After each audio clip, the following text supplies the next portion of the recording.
let's jump into the TARDIS, hit the fast return switch as we talk about one fact from every single Doctor Who story. Season 1, An Unearthly Child. An Unearthly Child was the first ever Doctor Who story, introducing us to the Doctor, his granddaughter Susan, and his two newest travelling companions, Ian and Barbara. Originally though, the characters of Susan, Ian and Barbara all had different names. Susan would be called Bridget, but everyone called her Biddy. Barbara would be Lola McGovern, and Ian would be known as Cliff, apparently named after Cliff Richard. The names feel very 50s rather than 60s. The Daleks. Doctor Who's most iconic monster appears in the second ever story in Doctor Who, as the Doctor and his friends land on the planet Skaro. Can you imagine Doctor Who without the Daleks? Well, the second adventure was originally going to be called The Masters of Luxor, a story about a world run by robots. The script was written by Anthony Coburn, who wrote An Unearthly Child. Yet the production team couldn't make the script work, and it was ultimately shelved. It was later released as a big finished audio in 2012. I wonder if Doctor Who would have survived without the invention of the Daleks. It feels like their success is what guaranteed the show's longevity. The Edge of Destruction. After visiting the past and the far future, the show steps sideways as the TARDIS begins to act unusual, as the Doctor and his friends begin to turn on one another.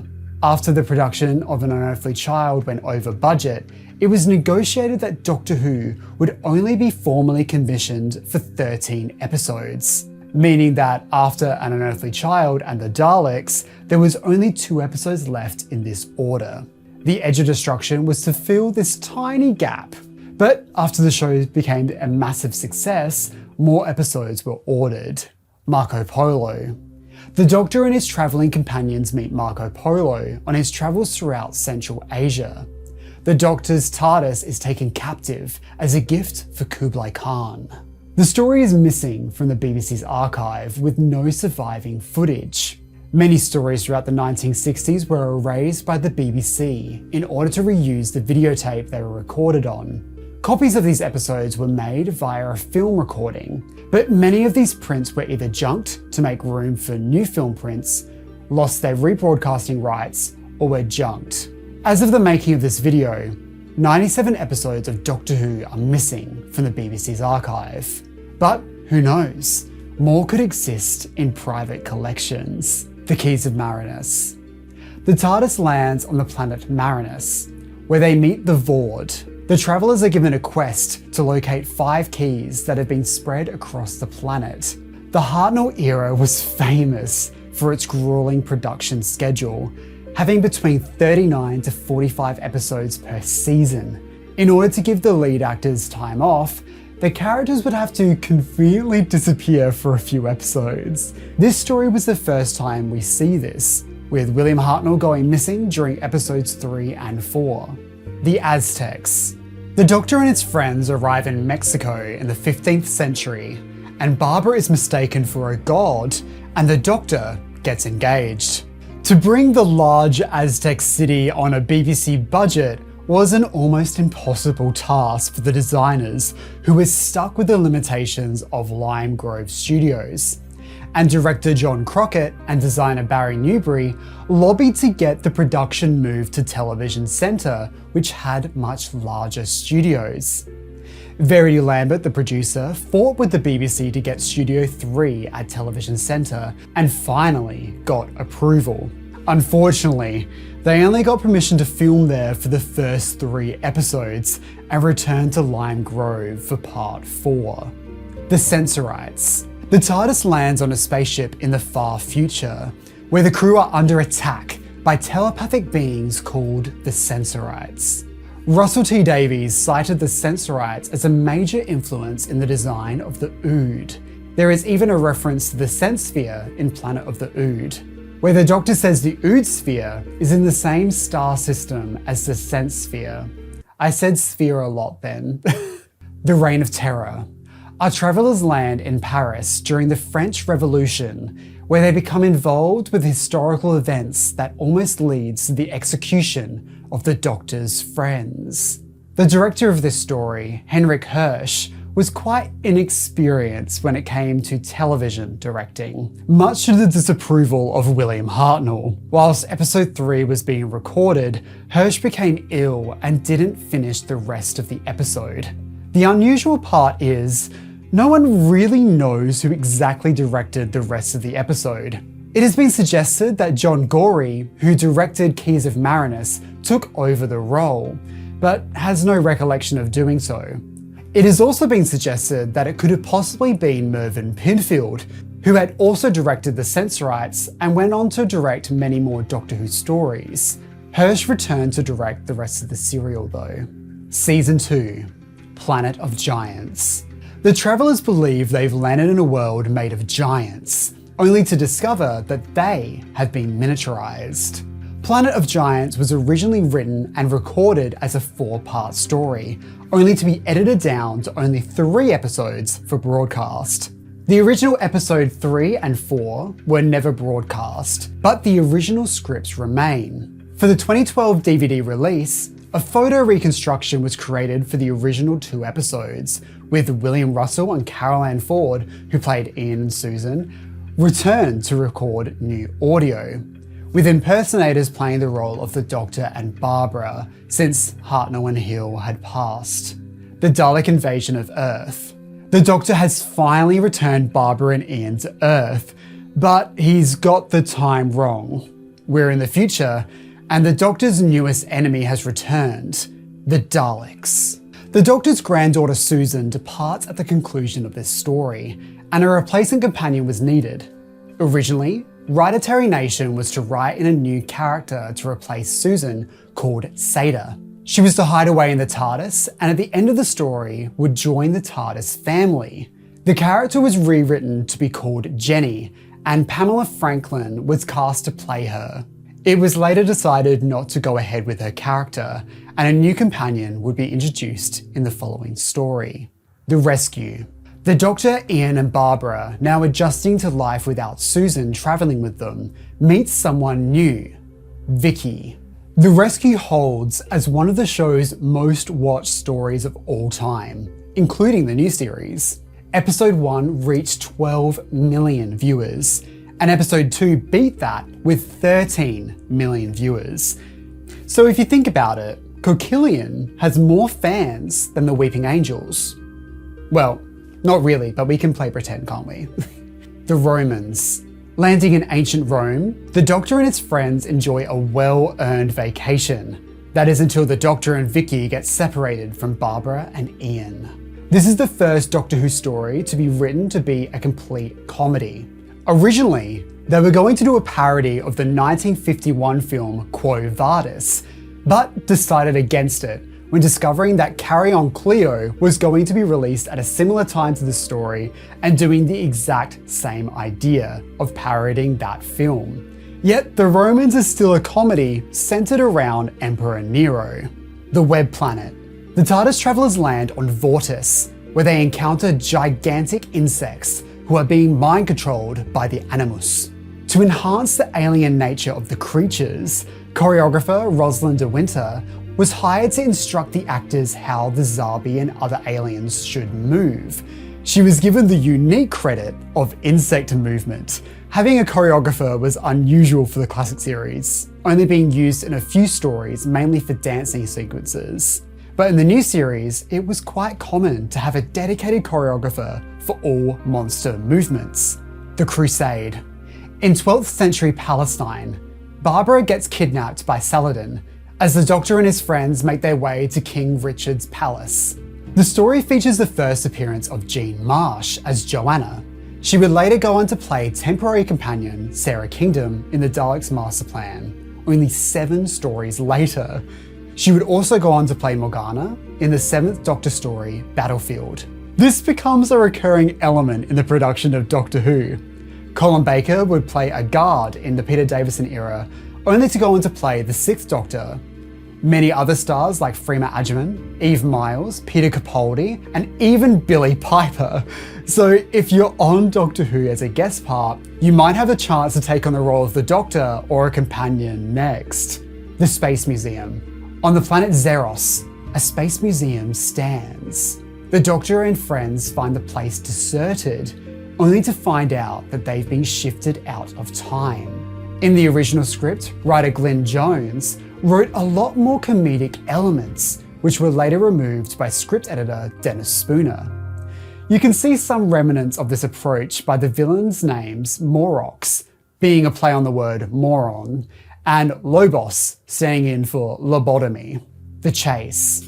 The Daleks are back again, and they are chasing the Doctor and his friends throughout time and space, leading to the departure of the Doctor's travelling companions, Barbara and Ian.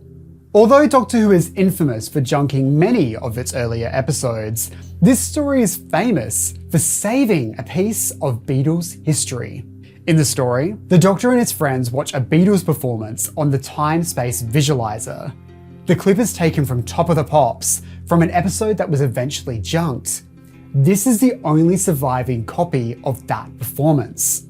Sadly, this scene has been edited out of many releases due to not wanting to pay the copyright fees. Apparently, the Beatles were interested in appearing in Doctor Who, but their manager didn't like the idea of that. If it did happen, I think that would have been the most 60s thing to ever happen to Doctor Who. The Time Meddler. The Doctor bumps into another time traveller, this time from his home planet, the Monk. This is the show's first ever pseudo-historical, a story that is set in the past with science fiction elements, rather than telling a pure historical story. This began to really set the standard of most stories set in the past from here onwards, with only a handful of pure historicals in the future. Season 3, Galaxy 4. A war has broken out on a planet in a distant future. Who really are the bad guys? The ugly reals or the beautiful Dravens? After the story was broadcast, producer John Wiles investigated to find out if the BBC had the rights of the Dravens, or if it was in the hands of writer William Ems. Could that imply that he was thinking about making the Dravens have a return to the series? Could we have finally seen Galaxies 1 to 3? Ultimately, we have not seen their return to the series since the writing of this video, and I'd be very surprised if we ever saw them again. Mission to the Unknown. Dalek saucers have been spotted in the skies of Kemble, and Mark Corey, a space security agent, has been sent out to investigate, and what he discovers is a galaxy-stretching plot to destroy the solar system. This is an unusual episode of Doctor Who, being only one episode and not featuring any of the main cast. Acting as a prequel to a story later on this season, The Daleks' Master Plan, it sets up the Daleks' oncoming threat. Ultimately, the episode is missing from the BBC's archive and no telesnaps were taken, so it's unsure how this episode looked, and what the main character costumes even looked like. The Mythmakers. In ancient Troy, the Doctor is mistaken for Zeus, and when discovered he is just a mere mortal, becomes imprisoned and forced to help the Greeks invade Troy. Francis de Wolff, who played Agamemnon, had also appeared in a film called Carry On Cleo, where he played Agrippa. For the Mythmakers, he wore the exact same costume as he wore in Carry On Cleo. We mentioned this film earlier in the Roman section. The Daleks' Master Plan. The Daleks have created the ultimate weapon, the Time Destructor, and intend to use it to conquer the solar system and then the outer galaxies. This story features the first ever Christmas special, titled The Feast of Stephen.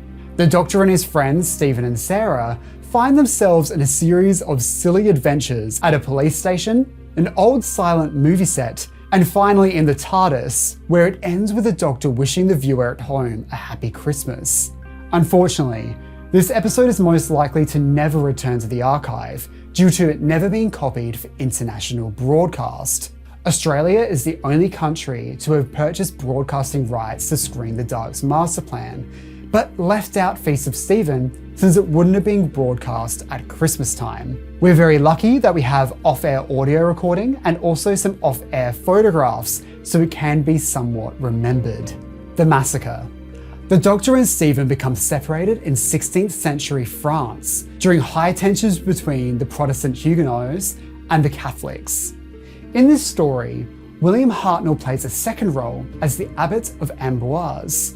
But due to the story being missing and very few photographs surviving, we are unsure what his costume would have looked like. The Ark. The Doctor and Stephen take their latest travelling companion, Dodo, to the far future, where they land on a starship which is transporting humans away from a dying Earth. The Ark carried not just humans, but also animals. The story features a real-life elephant and a variety of other animals. The night before filming, Monica the elephant stayed at director Michael Emerson's house because Ealing Studios refused to let her park her van at the studios. Well, the elephant owner's van, not Monica's personal van. I don't think elephants can drive. The Celestial Toymaker. The Doctor and his friends land in the realm of the Toymaker, who forces them to play distorted and twisted games, which could lead them to their ultimate demise.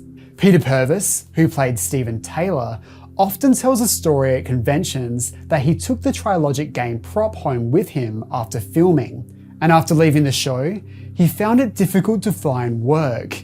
He felt as if the Trilogic game prop was a bad omen, and once he disposed of it, he got a job offer the next day. The Gunfighters. The TARDIS team arrive in the Wild West and bump into Doc Holliday at the infamous OK Corral. Although the Doctor had visited America briefly in other stories, such as New York in The Chase, this is the first story set entirely in America. Although the classic series featured American companion Perry Brown, we actually meet her when she's on vacation, so we never step foot in her home country. The next time we're in America throughout the entire story is in the Paul McGann TV movie. The Savages. In the far future on a distant planet, the elders of this world are draining the life essence of the savages outside the city. The Doctor fights to stop them. Throughout the Hartnell era, each individual episode was given its own title. For example, episode 1 of The Gunfighters is called A Holiday for the Doctor. Starting with this story, that format changes to calling the entire story one name, and each episode, episode 1, episode 2, etc. The War Machines. We land in London during the swinging 60s, where a terrifying new technology is being developed.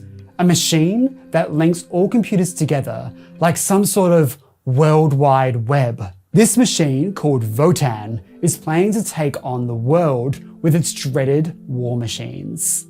This story is one of the few instances in the show's history where a character calls the Doctor Doctor Who. Votan instructs the hypnotized Dodo by saying Doctor Who is required, bring him here, which is exactly what I say to convention organisers here in Australia. Bring me David Tennant. Season 4, The Smugglers. New companions, pirates and Cornwall. The Doctor and his now reluctant travelling companions Ben and Polly meet Captain Pike, who is looking for lost treasure. The Matt Smith story, The Curse of the Black Spot, is technically a prequel to the story, with characters in The Smugglers mentioning Captain Avery and his treasure throughout this entire story. Even some of the pirates were former crewmates with him. The 10th Planet.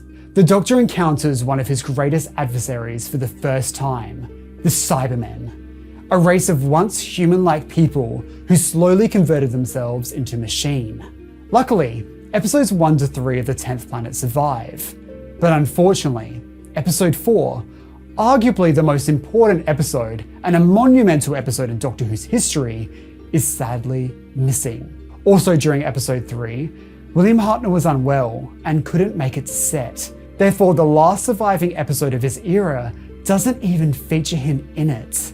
The Power of the Daleks. The Doctor has been renewed, or is he an imposter? Ben and Polly are unsure, but time is running out as the Doctor's greatest enemies emerge, the Daleks. In an early draft by David Whittaker, The Doctor's regeneration and what that meant was still being developed. Hints of Doctors before Hartnell were suggested, referencing an old earring and a bracelet. Interestingly, there was also a hint that the Doctor's home world was destroyed by the Daleks, something that would come to pass in the new series. The Highlanders. The Doctor and his friends arrive in Scotland in 1746, where they meet a group of Jacobites who are captured by the Redcoats. This story meets new companion Jamie McCrimmon, but originally he wasn't meant to join the TARDIS crew. It wasn't until after production of the story was completed that Fraser Hines was asked if he would like to join the show, and they reshot the ending of the story to have him join the TARDIS. The Underwater Menace. The Doctor and his friends discover the lost world of Atlantis. A mad scientist named Zaroff is planning on draining the oceans to make the planet explode. The story features a rare moment of internal monologue. We can hear the Doctor, Ben, Polly, and Jamie thinking about where they'd like the TARDIS to travel to. But in the animation, they just made them speak the lines. The Moon Base. The TARDIS lands on the moon, and a familiar foe is lurking in the background. People are getting sick, and Jamie falls victim to the plague. Victor Pemberton, who would go on to be script editor from The Evil of the Daleks to The Ice Warriors, appears in the story as one of the employees on the moon base. This makes him the first person to have acted on the show before writing for it. He would eventually go on to write Fury from the Deep. The Macra Terror. On first glance, this appears to be a happy colony with happy citizens, but underneath lies control, and control must be obeyed. This story marks the first time the opening titles had been reworked, with brand new visuals which feature Patrick Troughton's face appears. Although a new theme tune was produced, it doesn't appear until The Faceless Ones Episode 2. This version of the theme tune lasted all the way until 1979, with only some minor changes along the way. The Faceless Ones. At Gatwick Airport, young people are boarding planes, never to be seen again. The Doctor and his friends are on the case, but Polly and Ben decide to stay behind. During the production of this serial, the team were on a hunt for a new companion. They cast their eyes to Pauline Collins, who played Samantha Briggs. Ultimately, she decided to turn down the role, but she did appear in Doctor Who again in the new series as Queen Victoria in Tooth and Claw. The Evil of the Daleks. The Daleks are looking to evolve, to learn what the human factor is, to understand why they have been beaten by them over and over again. They meet a new friend in Victoria Waterfield, and together they witness the fall of the Dalek Emperor. Terry Nation, inventor of the Daleks, was looking to create an American-funded spin-off show based around the Daleks. Because he owned the rights to the Daleks, he asked the Doctor Who production office to stop using them whilst he was trying to sell the series. The Evil of the Daleks was written to give a big send-off to the Daleks and witness their final end. No spin-off was ever produced, and the Daleks returned again during John Pertwee's era and made small cameos in between. Season 5. The Tomb of the Cybermen. On the planet Telos, a familiar menace is awakening from their cryogenic tombs, the Cybermen. This story was rediscovered and returned to the BBC's archive in 1991, when it was released on VHS. The excitement surrounding it made it outsell the video release of Silence of the Lambs for one whole week. The Abominable Snowmen. In Tibet, the legend of the Yeti has become a fact. But behind the creature's fur lies a controlling voice that is much more powerful than the fist of the Yeti. This story featured the longest location filming of any serial up to this point at Snowdonia. Director Gerald Blake hoped the landscape would be similar to the snowy Himalayas, but unfortunately, it rained throughout the entire shoot, meaning that no snow was on the ground. The Ice Warriors. Earth has been plunged into another ice age, and a frozen body is found within the ice. Little do they know, they have uncovered an alien threat from the planet Mars. Instead of using stock footage of a bear attack, the director bravely decided to hire a bear themselves and record it as part of some preliminary filming. The total cost to hire a bear in the 1960s for a day of filming? £70. The enemy of the world. In the far distant year of 2018, the Doctor and his friends encounter a dictator named Salamander, who looks exactly like the Doctor. This story features a slight visual upgrade to the image quality of Doctor Who. Before this serial, Doctor Who was shot on 405 lines standard videotape, and now was shot on 625 lines. That's a whole 220 more lines. Eat your heart out, Disney 4K budget. The Web of Fear. The TARDIS team encounter the Yeti again, but this time in the London Underground. Originally, the production team investigated to see if they could film the story in the real London Underground, but due to the high cost it was deemed unsuitable, and instead recreated the spaces in studio. Apparently, when the story aired on television, the BBC received a complaint from the London Underground, accusing them of filming there without permission. I bet the set designers felt pretty good about themselves after hearing that. Fury from the deep. There is a strange sound coming from the pipes, and no one knows what it is. Something is alive down there, and it's coming to take over humanity. Victoria was required to scream multiple times at the conclusion of this story, but unfortunately, she couldn't do it because she was recovering from a cold. So the scream you hear is from assistant floor manager Margot Hayhoe, whilst Deborah Watling mimed it. And yes, that is her real name. The Wheel in Space. The Doctor and Jamie mourn the departure of Victoria and set off into the future, where they meet a new friend in Zoe. Unusually for Doctor Who, the story ends with the Doctor, Zoe, and Jamie watching the story Evil of the Daleks on the TARDIS scanner, which was done because they were going to rebroadcast this serial after the season completed. Narratively, it's the Doctor showing Zoe what she was to expect when travelling in the TARDIS. Funnily enough, the footage they use in the recap is from the missing episode 1, so we gain a few seconds of footage from a missing episode. Season 6. The Dominators. The TARDIS team is ready for a holiday. Unfortunately, their destination is under threat of a massive bomb. Originally, the story was 6 parts, but was edited down by Derek Sherwin.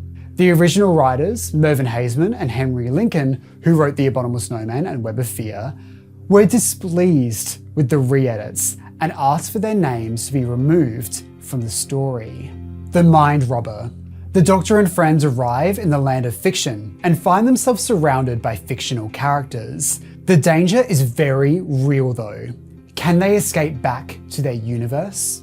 Episode 5 is the shortest episode of classic Doctor Who, standing at only 18 minutes. One of the main reasons for this is because the story was being extended from 4 episodes to 5 due to the last story being cut down. The Invasion. Tobias Vaughan is a powerful man, but is he powerful enough to truly control the Cybermen? Is he the Cybermen's ally, or merely their puppet?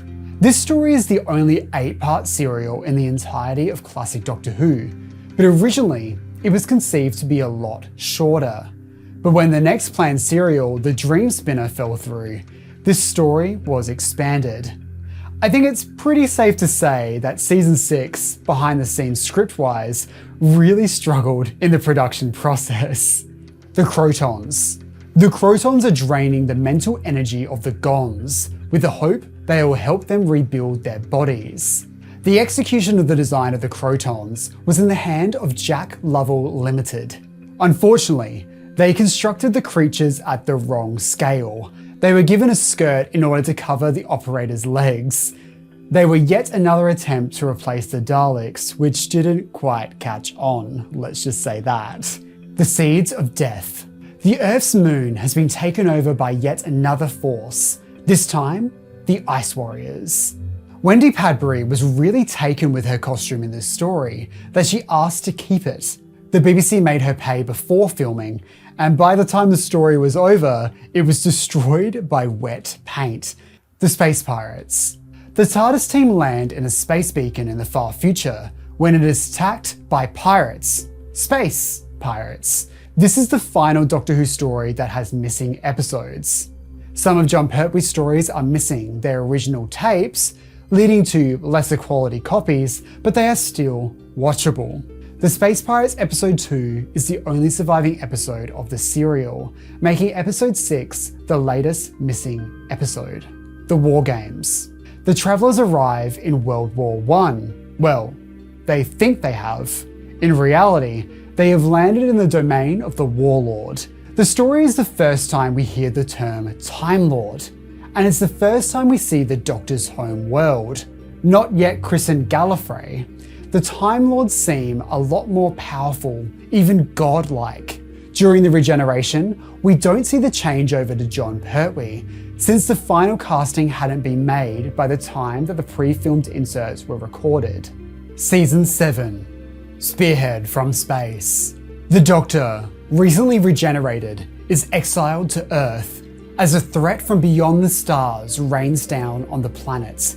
This, alongside the TV movie, are the only two complete classic series stories shot entirely on film. Historically, Doctor Who was shot on videotape, leading to its digital look.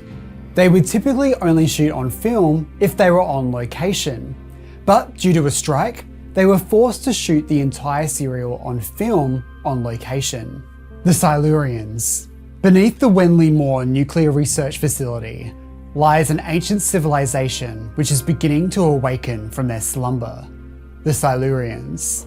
During the 1960s, it was common practice to play all the incidental music whilst the episode was being shot. This story marks the first time the music was added in post-production. Many 1960s Doctor Who actors always talked about how the theme tune used to unnerve them, because once it started playing in studio, it was about to begin. The Ambassadors of Death. Mars Probe 7 hadn't responded to any of Earth's messages for months. A mission brings the probe back to Earth, and it's only the beginning of the nightmare. Originally, this story was pitched as a second Doctor adventure with Jamie and Zoe for season 6. Ultimately, it was pushed to this season. I wonder what it would have been like with them instead. On a side note, a few months ago, one of my friends thought it'd be a really great idea to torture our friends who weren't Doctor Who fans to watch this story. And these are the only two quotes I can legally share. One said, "More effective than NyQuil," and the other one said, "At least Jon Pertwee is hot." Inferno. Drilling into the Earth's crust is proving to be more dangerous than initially thought, when green slime begins turning the crew into monsters, and the Doctor is sent to a parallel universe. This is the only Jon Pertwee finale not to be written by Robert Sloman. Sloman would go on to write The Daemons, The Time Monster, The Green Death, and Planet of the Spiders. Season 8. Terror of the Autons. We meet the Master, the Doctor's nemesis from his own planet, for the first time, as he works alongside a familiar foe, the Autons. If you check the credits, you will notice there is no director listed. That is because during this time at the BBC, it wasn't allowed for a producer to also direct one of their own episodes. Barry Letts got special permission from the BBC to allow him to direct a serial each season. The Mind of Evil. Professor Keller has invented a machine to pacify the mind, and Stangmore Prison is utilising it on their prisoners. In this story, the Doctor was required to speak Chinese. Pik-Sen Lim, co-star and partner of the story's writer, taught Jon Pertwee how to deliver the lines correctly using the Hokkien dialect. The Claws of Axos. When a spaceship crashes, with beings offering the end of world hunger, things seem too good to be true. And they are. Originally, this story was titled The Vampire from Space, but the BBC asked to avoid the word vampire. The original title was still being used up to the production began on episode 3, Colony in Space. The Doctor is granted a break from his exile on Earth and transported to a distant planet on a mission from the Time Lords.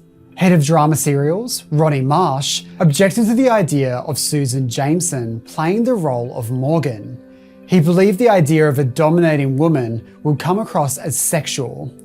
She was replaced by Toni Cornter, and she was paid in full since she had already signed the contract. Director Michael Bryant was very unhappy that sexism stopped her from playing the role. The Daemons. On a dark and stormy night, an ancient demon is being summoned by the Master in the village of Devil's End. Due to the story drawing inspiration from religious themes, there were many changes made to the original script in order to make it appropriate for the BBC bosses. The crypt was always referred to as a cavern. The Master's summoning incarnation was Mary Had a Little Lamb, but backwards, and the word God couldn't be used. Season 9. Day of the Daleks. In order to stop a new world war, freedom fighters from the future travel back in time to stop it from happening. Oh, and the Daleks are there.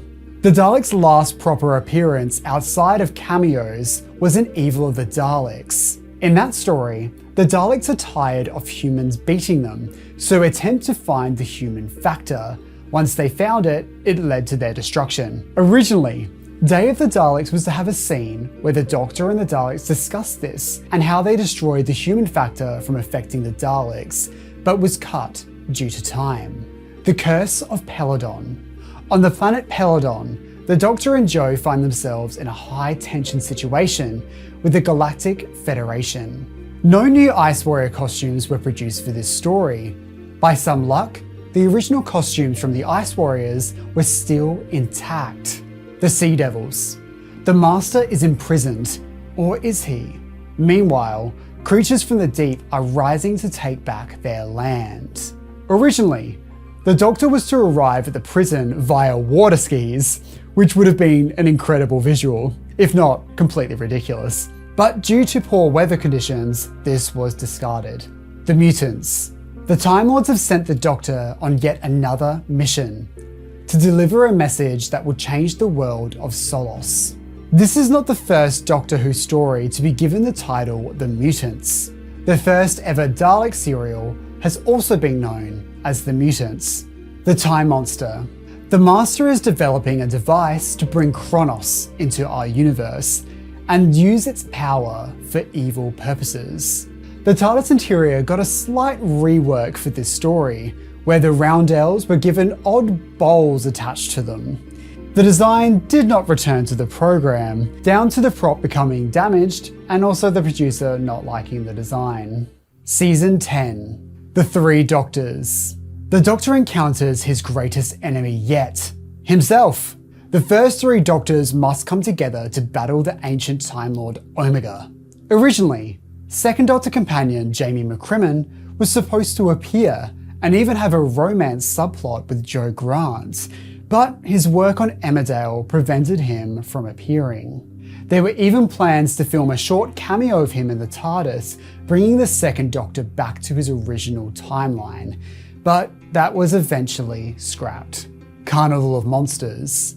The Doctor and Jo land on a cargo ship in 1926, and when a giant plesiosaurus rises from the ocean, the Doctor knows that something is seriously wrong with the SS Bernice.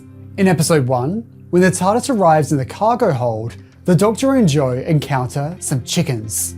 Instead of using a stock sound effect for the chickens, Katie Manning generously provided her own vocal talents to play the chickens clucking, a talent that she had apparently mastered as a child.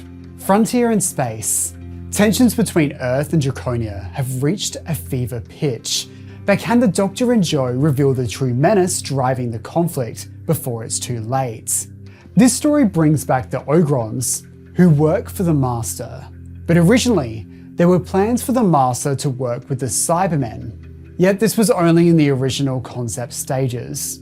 Who knows? In an alternate timeline, we would have had a third Doctor Cyberman episode. Planet of the Daleks. The Doctor is comatose, and Jo is left stranded on the planet Spiridon, looking for help. This is the first time Terry Nation had written for Doctor Who since 1965 with the Daleks' master plan. And during this era, each individual episode had its own title. For the original scripts he submitted, he names each episode in that way. The first episode was named Destinus, which was the original name for the planet. Then the following episodes were Mission Survival, Pursued, Escape or Die, The Day Before Eternity, and finally, Victory. The Green Death. The Doctor and Jo are sent to investigate a dead man with glowing green skin at an old coal mine in Wales. In this story, Jo Grant ends up with Cliff Jones, and in real life, the two actors were actually dating. Season 11, The Time Warrior. The Doctor meets Sarah Jane Smith as they travel backwards in time to encounter the Sontarans. Kevin Lindsay, who played Lynx, decided that Sontaran should be pronounced Sontaran rather than Sontaran, as Robert Holmes, the writer, wanted. It's been quoted that he said, "Well, I think it's Sontaran, and since I'm from the place, I should know." Also, he's Australian, which means he pronounces everything correctly. Invasion of the Dinosaurs. Dinosaurs appear in London and the city evacuates. But how did they get here? Invasion of the Dinosaurs shows off the Doctor's latest car, known by fans as the Whomobile. The car was actually owned by John Pertwee, and it was technically roadworthy. Imagine passing John Pertwee driving that on the street, that'd be crazy. Death to the Daleks. The TARDIS is stranded on the planet Exelon, and they must make their way through the mysterious city filled with dangerous traps in order to escape before the Daleks get them. The story marks the last time viewers saw the inside of the TARDIS until all the way in Planet of Evil, the fourth Doctor story. The Monster of Peladon. The Doctor returns to Peladon, now with Sarah Jane, 50 years after his first trip. This is the last appearance of the Ice Warriors in the classic series of Doctor Who. They later reappear in Cold War with Matt Smith. The Ice Warriors were planned to return in a few unmade stories for the 6th Doctor and the 7th Doctor, which were ultimately produced as audio adventures by Big Finish. Planet of Spiders. A long time ago, the Doctor took a blue crystal from Metebelis 3, and the Great One wants it back. Up until this point, when the Doctor regenerated, it was referred to as renewal, and wasn't officially given the name regeneration until this story. Season 12, Robot. The Doctor has regenerated, and a series of thefts have been taking place which leads to Professor Kettlewell's robot. This is the first time we hear the Brigadier's full name, Alistair Gordon Lethbridge Stewart. The working title for this story was The Giant Robot, if you didn't think robot was exciting enough. The Ark in Space. A space station holding the last surviving members of the human race in cryogenic sleep are being awoken. There is something on board that threatens the future of humanity. Originally, John Luca Roddy was to write The Ark in Space, whose previous contributions were from the Hartnell era, his stories being Marco Polo, the Aztecs, and the Massacre. Like Terry Nation when he was writing for John Pertwee, was unaware that individual episode titles weren't given their own unique names anymore. His choices for episode names for this story were quite strange. He titled them Buttercups, Puffball, Camellias, and Golf Ball. The original script was adapted by Big Finish in 2023. The Sontaran Experiment. The Doctor, Sarah, and Harry arrive on Earth, where they encounter a familiar foe. During the production of this story, Tom Baker broke his collarbone. He was forced to wear a neck brace during the healing process. Thankfully for production, the Doctor's long scarf could be wrapped around the neck brace, allowing the shoot to continue. All action scenes are performed by a stunt double. Genesis of the Daleks. The Doctor is sent on a mission from the Time Lords to stop his biggest enemy, the Daleks, from ever being created. This story has been cited by Russell T Davies to be the first firing shot in the Time War, saying that the Time Lords started the conflict themselves when they sent the Doctor to halt the creation of the Daleks. Revenge of the Cybermen. The TARDIS team returned back to Space Station Nerva. Once again, they're not alone. The Cybermen have taken control. This is the first appearance of the Cybermats in colour, and their final appearance in the show until Matt Smith's story, Closing Time. They have been retroactively put into Silver Nemesis on the special edition exclusive to the collection box set, and are also seen in the video game Blood of the Cybermen. Season 13, Terror of the Zygons. The TARDIS team answer a distress call from the Brigadier, Does the Loch Ness Monster truly exist? This story features the only time a companion had departed the show in the season premiere. Harry Sullivan does make another appearance in this season in the android invasion. Planet of Evil. On the planet Zeta Minor, the Doctor and Sarah face a terrifying creature made of antimatter. This is the first story that Philip Hinchcliffe personally commissioned, with most of season 12 and Terror of the Zygons being commissioned by previous producer Barry Letts and script editor Terrence Dix. Pyramids of Mars. He is waking. Sutekh brings his gift of death to all humanity.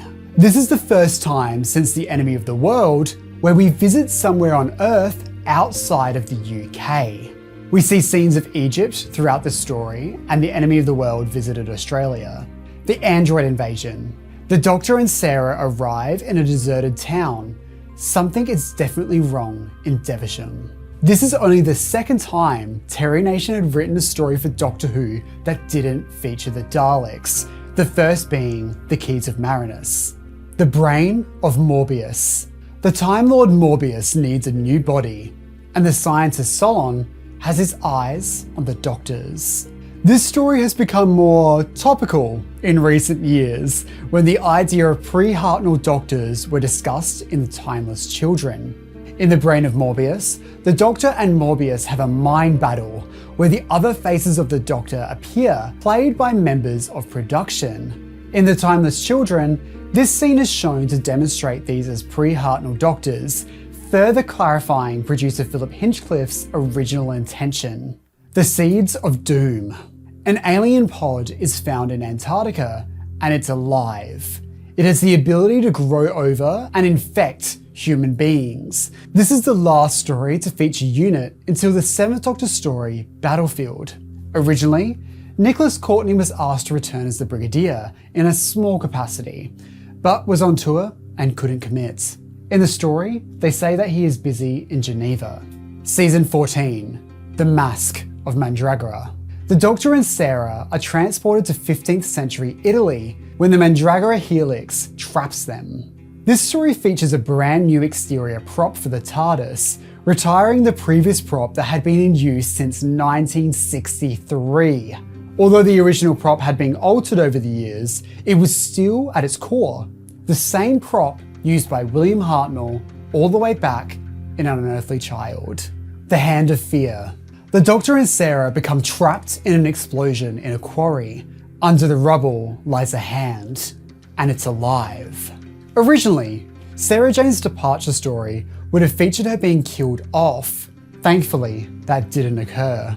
If you'd like to know more about this unmade story, I have a video dedicated to it on my channel. The Deadly Assassin. The Doctor is forced to return home to Gallifrey when he has a vision of himself killing the President. This is the only story in the classic series where the Doctor travels alone without a companion, with Sarah Jane leaving in the previous story and Leela joining in the next serial. The Face of Evil. The Doctor meets his latest travelling companion, Leela, as her people, the Sever Team, face off against the Tesh. Originally, the Janus Thorn was to be pronounced Janice Thorn, but Tom Baker allegedly said it sounded like an out-of-work actor, so it was changed to Janus.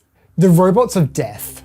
A murder mystery on a sand miner on a distant world. The Doctor and Leela encounter the Vok robots. Are they the ones responsible for all the deaths? There's a scene where Leela throws a knife and Louise Jameson almost accidentally hit a cameraman when she missed her aim. From then onwards, the knives were required to be blunt.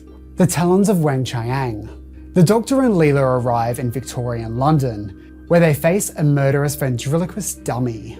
In 1980, only 3 years after the first broadcast in the UK, The Talons of Weng Chiang was dropped by TV Ontario in Canada due to complaints about its depiction of Chinese people. The Chinese-Canadian National Council used these words when describing the serial: dangerous, offensive, racist stereotyping to associate the Chinese with everything fearful and despicable. I'm using this fact because I hear a lot of excuses for the racism of this story as it was of its time, when it really wasn't. Because if there were complaints literally 3 years after the first broadcast, it wasn't of its time. If you like this story, instead of defending the racist elements, be aware of them and disapprove of them, whilst enjoying the elements you do like. Season 15, Horror of Fang Rock.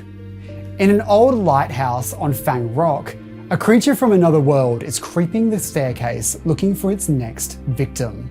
Originally, Terrence Dix had submitted a story called The Vampire Mutations, but the BBC were working on a higher budget production of Dracula and were asked to shelve it. Eventually, elements of the original submission were used in State of Decay. The Invisible Enemy. The Doctor is taken by a sentient virus, and Leela must get the Doctor to a hospital before it's too late. They meet a new friend in K9. Last season, a new TARDIS interior was introduced with a wooden look. This serial saw the return of the white TARDIS interior. This was down to the wooden props warping in storage, and also the new producer Graham Williams just preferring the original design. Image of the Fendal. A fossilized skull begins to glow. It's alive, and it's going to kill.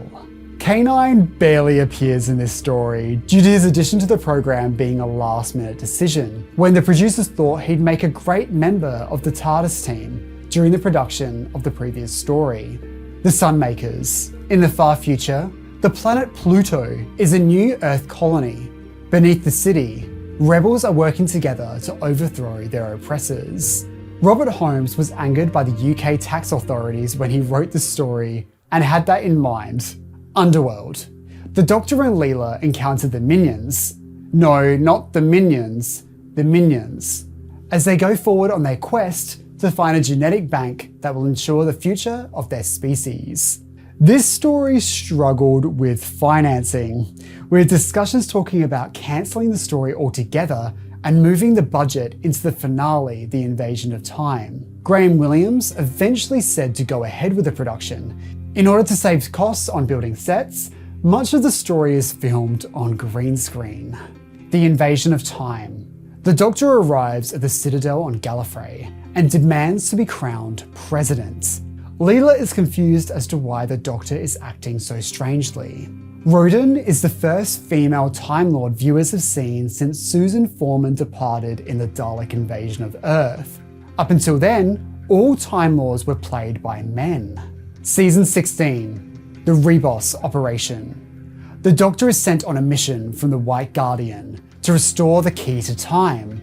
The first destination, the planet Rebos, and the Doctor has been sent a new companion, Romana. This season contains the first series-long arc, which each story is about locating a segment to the key to time. This story is the final time a companion is introduced in the first episode of the season, with all future classic series companions being introduced midway through the season or near the ends. The Pirate Planet. The Doctor and Romana encounter a terrifying robotic pirate captain as they search for the second piece of the key to time. This was Douglas Adams' first script for Doctor Who, and as he was writing it, he was working on Hitchhiker's Guide to the Galaxy at the exact same time. Head of Serials, Graham MacDonald, was concerned about the humour and ambition of the story, but the production team were determined to make it work. MacDonald, after seeing the story, apologised. The Stones of Blood. The Doctor and Romana find themselves sucked into the plot of witchcraft rituals and stone circles as they locate the third segment of the Key to Time. Shortly after episode 4 was to air, it would be Doctor Who's 15th anniversary, and originally there was a scene where Romana throws a birthday party for the Doctor by giving him a birthday cake for his 751st birthday, but this was ultimately not filmed. But the cake was ordered, so the cast and crew got to eat it. The Androids of Tara. On the planet Tara, the Doctor and Romana locate the fourth piece of the Key to Time, but get involved with the politics on the planet. Mary Tam actually helped design her outfit for this story, after costume designer Doreen James had designed a piece made of tweed, which Mary Tam felt would feel uncomfortable. The Power of Kroll. On the swampy Delta Magna, The Doctor and Romana encounter the great god Kroll as they find the fifth segment of the Key to Time. Due to the swampland nature of the serial, the inclusion of K9 would have been incredibly difficult since he wouldn't be able to traverse the landscape. Therefore, K9's voice actor, John Leeson, was given another role to play as the character Duggan, the Armageddon Factor. The final segment of the Key to Time is almost in the Doctor and Romana's reach, but they get embroiled in a war between Atrios and Zeos. Tom Baker was very vocal about his dislike of the script, to the point where director Michael Hayes almost punched him out. It was also during the production of the story Mary Tamm felt like her time on the show was coming to an end and decided to leave. Season 17, Destiny of the Daleks. Deep beneath the surface of Skaro, the creator of the Daleks, Davros, is about to be resurrected. This is Terry Nation's final writing credit for Doctor Who, and was quite annoyed at Douglas Adams' rewrites. He objected strongly to the joke about the Dalek not being able to climb after the Doctor, thinking that it made the Daleks look less threatening. City of Death. The Doctor and Romana land in Paris, where they encounter time experiments. This story got one of the highest ratings in Doctor Who's history, with episode 4 getting 16.1 million viewers. Although it was well received at the time with the audiences, the main reason for this high rating was due to a strike occurring at ITV, meaning viewers switched to the BBC instead. The Creature from the Pit. The Doctor and Romana land on a distant planet where they encounter, well, a creature in a pit. I don't know what you want me to say. This was the first story of the season to be shot, and discussions on how different Romana 2 would be to Romana 1 were not really discussed. Lalla Ward found it difficult being given a costume similar to something Mary Tamm would have worn, and was still trying to find her feet because she didn't want to replicate her performance. Eventually, after the story, she introduced her own unique take on the character. Nightmare of Eden. The Doctor and Romana encounter a space liner that is being used to smuggle drugs. This story is infamous for its behind-the-scenes drama with its production. Director Alan Bromley struggled to understand how to film such a technically complicated show like Doctor Who, and was eventually fired midway through production. At the end of shooting part 4, the crew were given t-shirts with the phrase, "I'm relieved the nightmare is over." The Horns of Nimon. On the planet Skonos, young people are being sacrificed to the great Nimon! The Nimon be praised! But how many Nimon have you seen today? Producer Graham Williams found it to be the weakest story in the season and wanted to keep it to the end of the series in order to hide it. Unfortunately, since the next serial, Sharda, was cancelled, it became the series finale and ended the season on a rather sour note. Sharda.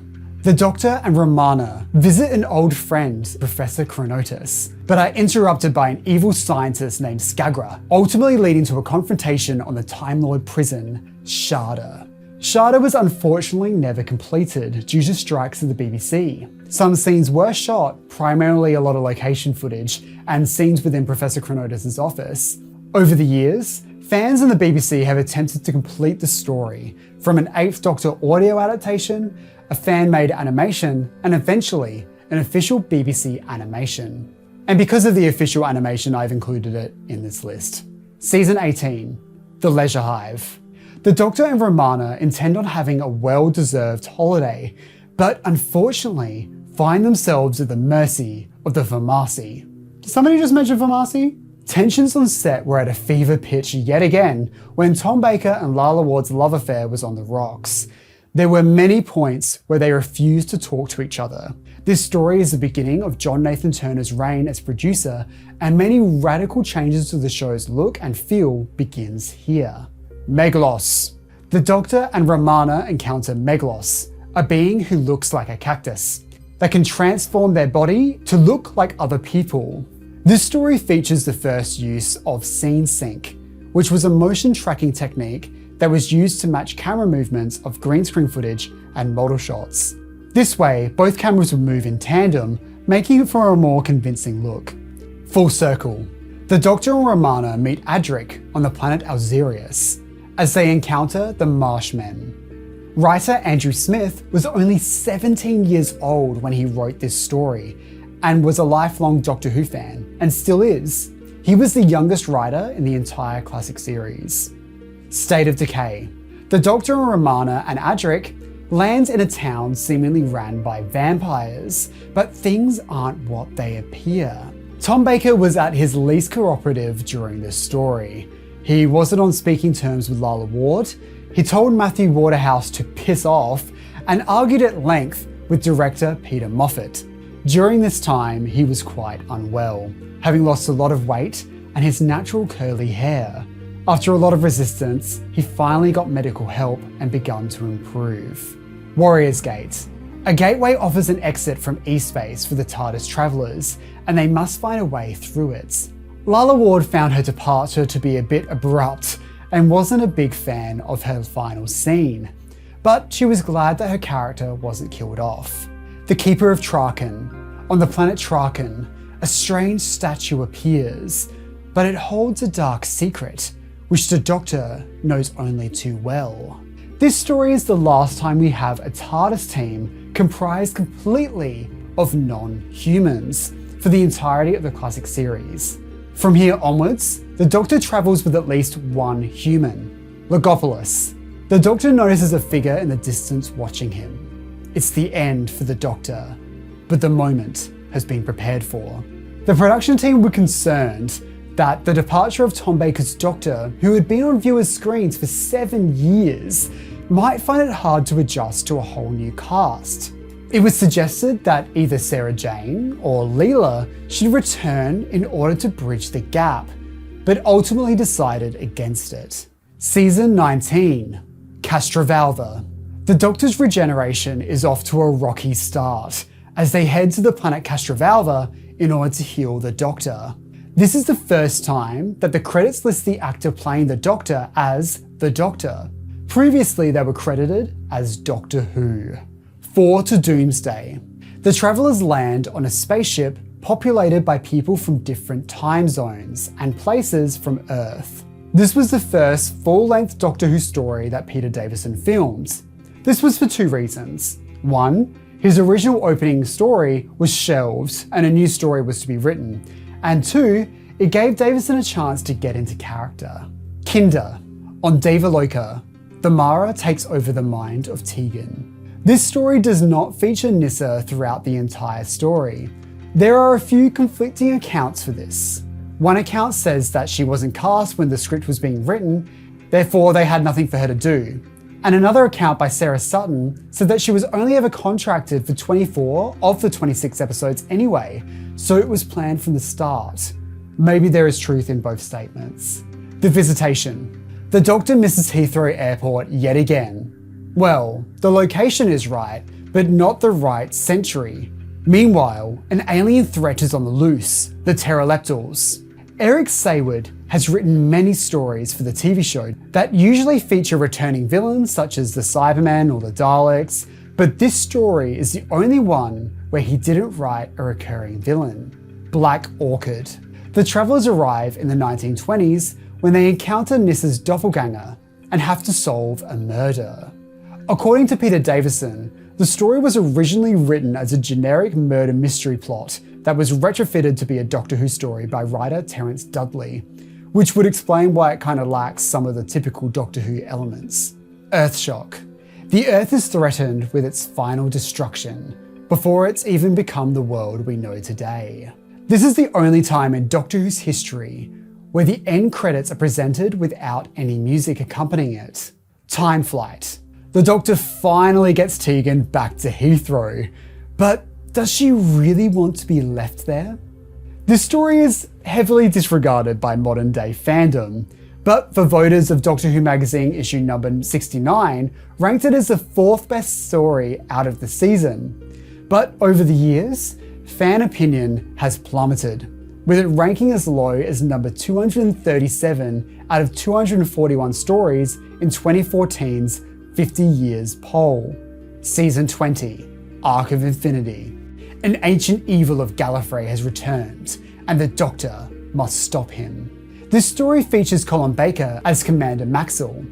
His character was to wear a helmet, but due to its height, it would constantly bump into doorways, meaning he had to just carry it around all the time. He lovingly referred to the helmet as a chicken, since it looked like one. Baker was a fan of the show and was excited to be on it, but was kind of upset that taking on this role means that he could never go on to play the Doctor. Snake Dance. Tegan thought she escaped the Mara back on Devaloka, but the nightmares have returned, pulling her to the planet Manusa for one final showdown. The head of serials was concerned that the story was too confusing and wanted to shelve it, but producer John Nathan Turner and script editor Eric Saywood compromised by saying that the rest of the season would have more conventional stories to balance it out. Mordred Undead. The Black Guardian recruits schoolboy Turlough to eradicate the Doctor once and for all. The Doctor also encounters his old friend, the Brigadier. Originally, this story was to feature the return of William Russell's Ian Chesterton, one of the Doctor's first companions. This makes a lot more sense when viewing the story being set at a school because Ian was a science teacher. Unfortunately, Russell was committed to a stage play at the time and couldn't return to the program. Harry Sullivan was suggested as a replacement before falling on the Brigadier. Terminus. The TARDIS collides with a space liner after Turlough attempts to destroy the ship. Nyssa becomes infected, and she must say goodbye to the Doctor, Tegan, and Turlough. This is the only story throughout the entirety of season 20 where no one dies, which is unusual because it's a story about a colony of people suffering from disease and death. Enlightenment. The TARDIS team land on a sailing ship, but not as all as it seems. There is a scene where Turlough has to throw himself overboard, and he seriously injured himself doing so when the mechanism intended to soften the fall didn't work. This story is also one of the few instances where the story was written and directed by a woman, with Enlightenment being written by Barbara Clegg and directed by the excellent Fiona Cumming. The King's Demons. The TARDIS lands in 1215, where the travellers encounter King John, who is entertained by the Doctor and his friends, calling them his demons. This is the first and second to last appearance of Chameleon. He was originally given a scene in The Awakening, but since the episode overran, they cut it. He makes his final appearance in Planet of Fire. He was originally going to be given a larger role, but difficulties in using the robot prop made that impossible. The Five Doctors. The Doctor is fading away. His previous lives are being taken out of time, and the Doctor must return to Gallifrey and enter the Death Zone before it's too late. This story was co-produced with the Australian Broadcasting Corporation, who gave the BBC $60,000 dues to get the show done. So you basically have me to thank for the Five Doctors. You're welcome. Season 21, Warriors of the Deep. In the year 2084, the TARDIS arrives on Seabase 4 as it is attacked by the Silurians and the Sea Devils. It was during the making of this story where Peter Davison and Janet Fielding both decided they would be leaving the program at the end of the season. The Awakening. Reenactments of an English civil war are being played out, but a psychic being is fueling their games. This story features a slightly reworked version of Peter Davison's costume, with a brand new jumper, trousers, and shirt. Frontios. On the planet Frontios, the TARDIS is destroyed, leaving the Doctor and his friends stranded with the creepy Crawley Tractators. Originally, writer Christopher H. Bidmead had intended the Tractators to use human remains as part of their machinery, but was asked to remove it from the scripts because it was deemed unsuitable for children. Resurrection of the Daleks. The Doctor is reunited with his greatest enemies, the Daleks, as he says goodbye to one of his longest friends, Tegan. This was the first time Doctor Who would be presented in a 45-minute episode format. This wasn't the original intention though. It was changed due to the 1984 Winter Olympics, which needed more airtime. So originally it was 4 25-minute episodes, and they put 2 episodes together each into 45 minutes. Doctor Who would return to the 45-minute format intentionally with Colin Baker's first season, and the debut of the new series would also see it as the standard length. Planet of Fire. The Doctor encounters a new travelling companion in Perry as he says goodbye to Turlough on the planet Sarn. This is the only Fifth Doctor television story that doesn't have some sort of appearance from Janet Fielding. The Caves of Androzani. The Doctor must make the ultimate sacrifice in order to save the life of his latest travelling companion, Perry. There are two moments on set that nearly injured Peter Davison. The first was when Sharaz Jek was supposed to backhand the Doctor, but accidentally hit him properly. The second being a mistimed explosion on the surface of the planet. Peter Davison joked that the production team were actually trying to kill him off. The Twin Dilemma. The Doctor, after his regeneration, is having an identity crisis. His companion Perry is suffering because of it. The Doctor strangles Perry in this story, making it the only time the Doctor has tried to kill one of his companions, and thankfully that is not being repeated again. Season 22, Attack of the Cybermen. The Doctor encounters Lytton, yet again, who was previously working with the Daleks. This time, he's teamed up with the Cybermen. To this day, there is still a debate on who actually wrote this story. There are three people involved with the creation of the story: Eric Sayward, Paula Wolseley, and Ian Levine. Eric claims he wrote the outline and the final script with assistance from Ian Levine and Paula Wolseley. Ian Levine claims that he wrote the plot outline and Sayward completed the final script based on his notes. Ultimately, it's credited under the pseudonym Paula Moore. Vengeance on Varos. On the planet Varos, torture is entertainment as the public vote on who should live or die. When filming on the noose scene, the set actually collapsed, which could have seriously injured the cast.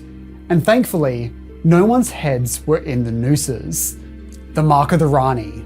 The Doctor faces off against two rival Time Lords, the Rani and also the Master. The Rani plans on extracting chemicals from the brains of humans to further her experiments. This is the last story to be directed by a woman until 2007 with Blink. The Two Doctors. The Doctor and Perry are surprised to encounter an old friend, Jamie McCrimmon, on a space station. They must work together to save the Doctor's second incarnation. In early discussion, this story was to be set in New Orleans. When production shifted to Seville, many of the elements had to be changed to make it work. Timelash. The Doctor and Perry land on Carful, a planet the Doctor had visited many lifetimes ago, but the Borad is in power now, and he must be stopped. This story mentions that the third Doctor and Jo had visited Carful before, but in the original script, it was to be the first Doctor, Barbara, Ian and Susan who had visited. A reference to this unseen adventure is made by Joe Grant in the Sarah Jane Adventures. Revelation of the Daleks. On the planet Necros, Davros is heralded as the Great Healer, but his plan is one of his most disgusting triumphs yet. This story ends on a freeze frame, where the Doctor is about to tell Perry where he will take her next. Originally, this was to feature the Doctor save Blackpool, since the next story was to be the Nightmare Fair, featuring the return of the Celestial Toymaker. But due to the show being put on hiatus, this line was cut. Season 23, Trial of a Time Lord. The Mysterious Planet. The Doctor is put on trial for interfering with the history of the universe. His opponent? The Valeyard, a mysterious Time Lord hell-bent on destroying the Doctor once and for all. This was Robert Holmes' final contribution to Doctor Who, and sadly passed away before being able to complete the finale for the series. Episodes 3 and 4 of the story were underrunning, and John Nathan Turner himself wrote in some new material due to Robert Holmes being unable to do so. Mind Warp. The Doctor encounters his old foe Seal yet again on the planet Thoros Beta, and says goodbye to his long-term companion, Perry. When it was time to film the trial segments in the courtroom, they had found that the set had not been assembled. Embarrassingly enough, this happened in the previous story also. This time though, the crew managed to pull it together quickly enough in order to get the footage required. Terror of the Vervoids. We jump into the future, where we see the Doctor travelling with Mel Bush as they are plunged into a mystery on a space liner. This is the final time we see Colin Baker in the TARDIS console room set. The ultimate foe. The Doctor faces off with the Valeyard once and for all, and exposes the trial as the sham it truly is.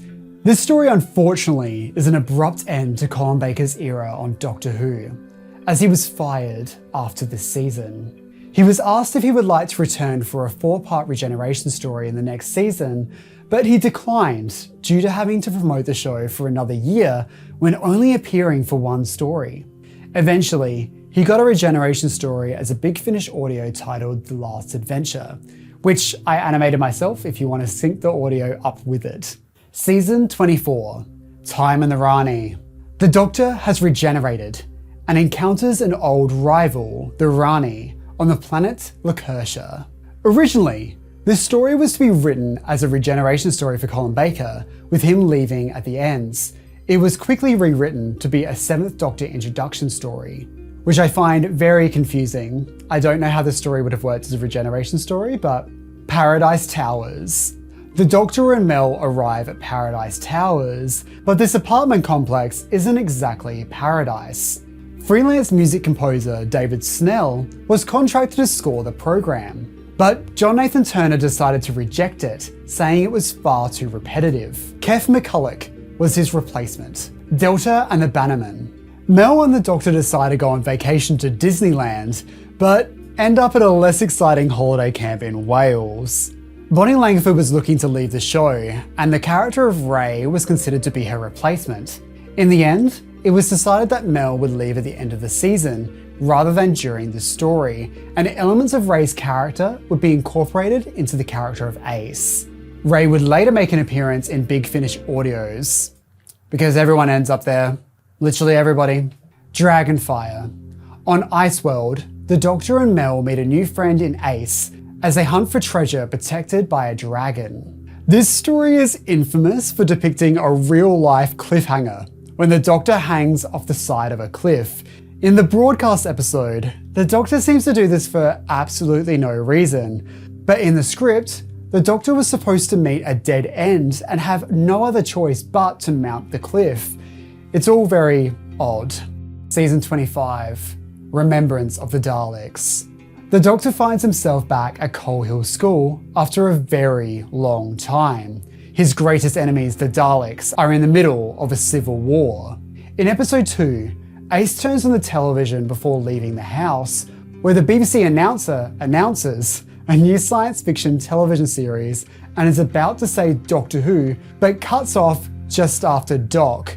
This is the first time the show has made mention of the show itself within the program. The Happiness Patrol. The TARDIS lands in a world where sadness is a crime.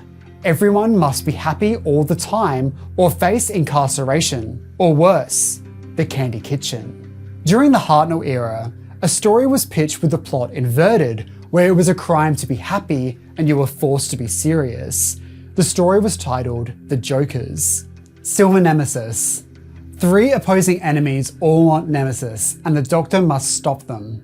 This marks the first anniversary special that doesn't feature multiple incarnations of the Doctor. But the Cybermen are painted silver for a silver anniversary, so it's more than enough. The Greatest Show in the Galaxy. The Doctor and Ace find themselves at a psychic circus, where Ace must overcome her fear of clowns and face off against the gods of Ragnarok. This story was almost cancelled like Sharda due to the studios being shut down due to asbestos. Thankfully, this show's interior sets were mainly within a circus tent. Therefore, a giant tent was constructed in the Elstree Studios car park and shot inside it. Season 26, Battlefield. The Brigadier reunites with the Doctor as knights from another dimension try to claim Excalibur from the bottom of Lake Vortigern. This marks the final appearance of UNIT until the new series, and the Brigadier's final appearance in the main show, only making an appearance in the Sarah Jane Adventures, the charity special Dimensions in Time, and in Big Finish audios. Ghostlight. An old house contains many secrets, and Gabriel Chase holds the most terrifying one. Ghostlight was the final story of the season to be shot, making it the final classic series story ever produced. The Curse of Fenric. The Doctor and Ace arrive in World War II, but an evil force called Fenric is waking, and it wants revenge on the Doctor.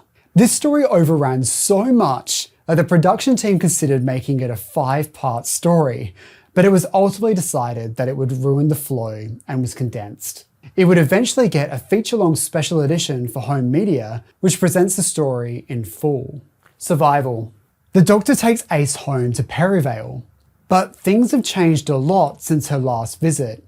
During the production of this story, rumours of the show's cancellation were mounting.